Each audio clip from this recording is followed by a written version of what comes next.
বন্ধুরা, ভারতীয় সেনাবাহিনীর তাণ্ডব শুরু হয়ে গেছে, যা গত 10 বছরের সমস্ত রেকর্ড ভেঙে দিয়েছে। উদাহরণ হিসেবে এই রিপোর্টটা দেখুন, যেখানে একই সাথে মোটামুটি 29 জন কমিউনিস্ট আতঙ্কবাদীদের খতম করা হয়েছে, যা 10 বছরে কোনো দিন হয়নি। অর্থাৎ বলতে পারেন যে এটা এখনও পর্যন্ত সবচেয়ে বড় অপারেশনগুলোর একটা। ইন্টারেস্টিং বিষয় হলো, এই অপারেশন শুরু হয়েছে ছত্তিশগড়, যেখানে আমাদের গৃহমন্ত্রীর দাবি যে আগামী কয়েক বছরের মধ্যেই গোটা রাজ্য থেকে লাল আতঙ্ক বা এই কমিউনিস্ট মাওবাদীদের সম্পূর্ণ খতম করা হবে। আর শুধু তাই নয়, এর আগে গত 2 তারিখে আরও একটা অপারেশন লঞ্চ করা হয়, যেখানে মোটামুটি 8 ঘন্টা ধরে লড়াইয়ের পর একই জায়গায় মোট 13 জন চীনপন্থী এই কমিউনিস্ট মাওবাদীদের খতম করা হয়। এছাড়াও গত মাসে ছত্তিশগড়ের বিজাপুরে 2টো মহিলা মাওবাদী সহ মোট 6 জনকে মারা হয়েছিল। অর্থাৎ লাস্ট 3টে অপারেশনে 1 মাসের মধ্যেই 48 জনকে শেষ করেছে ভারতীয় ফোর্সেস, যা বিরাট বড় একটা সফলতা।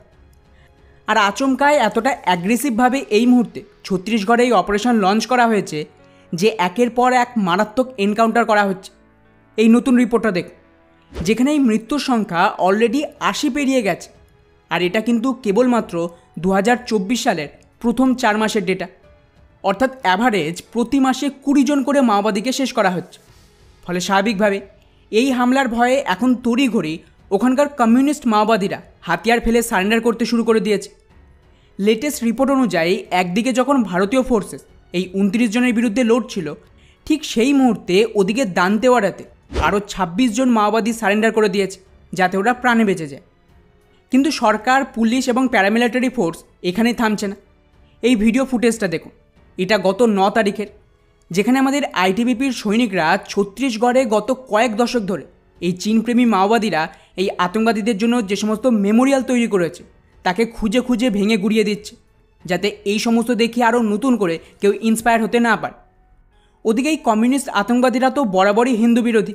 এই কারণে ছত্তিশগড়ের একাধিক এরিয়াতে দখল করে ওখানকার বড় বড় মন্দিরকে ধ্বংস করে দিয়েছে। এমনকি লোকাল বেশ কয়েকটা মন্দিরে লোকেদের পুজো পর্যন্ত আটকে দিয়েছে। এখন এই নতুন রিপোর্টটা দেখুন, যার মতে আমাদের সিআরপিএফের কমান্ডোরা না কেবল এই কমিউনিস্ট আতঙ্কবাদীদের হাত থেকে ছত্তিশগড়ের গ্রামগুলিকে পুনরুদ্ধার করছে, বরং তার সাথে একাধিক মন্দিরকেও এখানে পুনরুদ্ধার করে আবারও গ্রামবাসীদের ফিরিয়ে দিচ্ছে।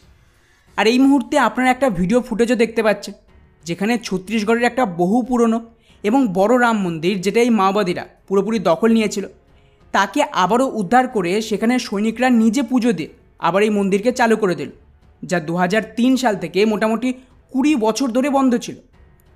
কিন্তু এবারে আবার ভারত সরকার নিজেদের অপারেশন আরও বড় মাত্রায় শুরু করে দিয়েছে, যার আন্ডারে আমাদের সিআরপিএফ আর বাকি সেন্ট্রাল ফোর্স নিজেদের অপারেশন তো চালাচ্ছে। ওদিকে ছত্তিশগড়ের সরকার আর পুলিশের তরফ থেকেও একটা বড় ঘোষণা করে দিয়েছে।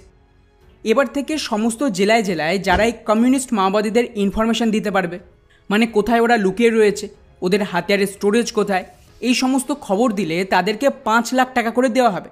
আর শুধু তাই নয়, যেই সমস্ত গ্রামবাসী এদের হদিশ দেবে তাদেরকে আলাদা করে সরকার ছোটোখাটো একটা চাকরিও দেবে। অর্থাৎ এখানে ক্লিয়ারলি সাধারণ জনগণকেও একজোট করা হচ্ছে, যাতে ওরাও পুলিশ আর সেনাবাহিনীর সাথে মিলিতভাবে এদেরকে খতম করার জন্য কাজ করতে পারে। কিন্তু এবার এখানে আপনাদের সবচেয়ে বড় প্রশ্ন থাকবে যে ভাই, আচমকায় এত বছর পর হঠাৎ কী হলো যে গোটা ছত্তিশগড় জুড়ে দাপিয়ে বেড়াচ্ছে আমাদের ফোর্সেস আর পুলিশ? গত 20 বছর ধরে এই রাজ্যগুলো মাওবাদীদের হাত থেকে উদ্ধার কেন করেনি?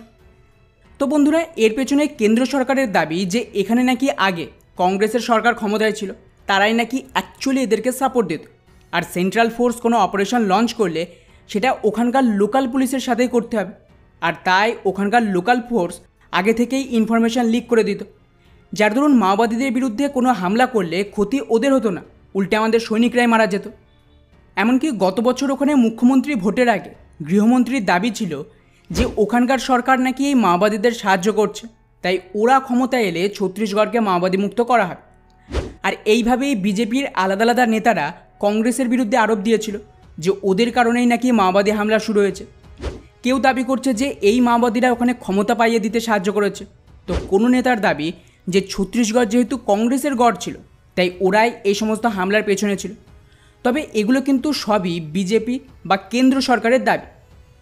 যাই হোক, এরই আন্ডারে ওখানে ভোটের পর সরকার পাল্টাতে এখনও পর্যন্ত সবচেয়ে বড় অ্যান্টি নক্সাল অপারেশনকে লঞ্চ করা হয়েছে সেন্ট্রাল ফোর্স এবং স্টেট পুলিশের তরফ থেকে। এই রিপোর্টটা দেখুন, যেখানে ওখানকার ডিজিপির তরফ থেকে সমস্ত সিকিউরিটি অফিসিয়ালদের একটা মিটিং ডেকে অর্ডার দেয় যে এবারে ওদের একটা নতুন কাউন্টার স্ট্র্যাটেজিকে তৈরি করতে হবে।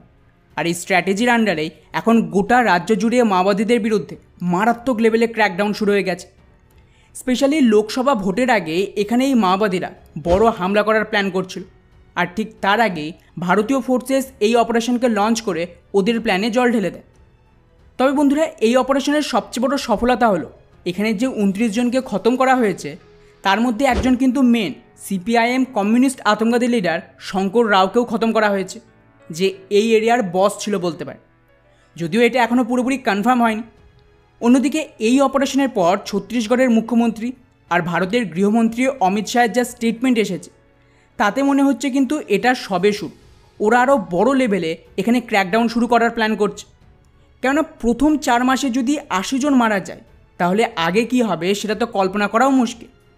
অর্থাৎ সোজা ভাষায় এই সমস্ত চীনপন্থী কমিউনিস্ট আতঙ্কবাদী যারা দেশ ভাঙতে চাইছে তাদের সম্পূর্ণ গোড়া থেকে উপড়ে ফেলা হবে, যেরকমটা পশ্চিমবঙ্গ আর বাকি কমিউনিস্ট প্রভাবিত রাজ্যে হয়েছে।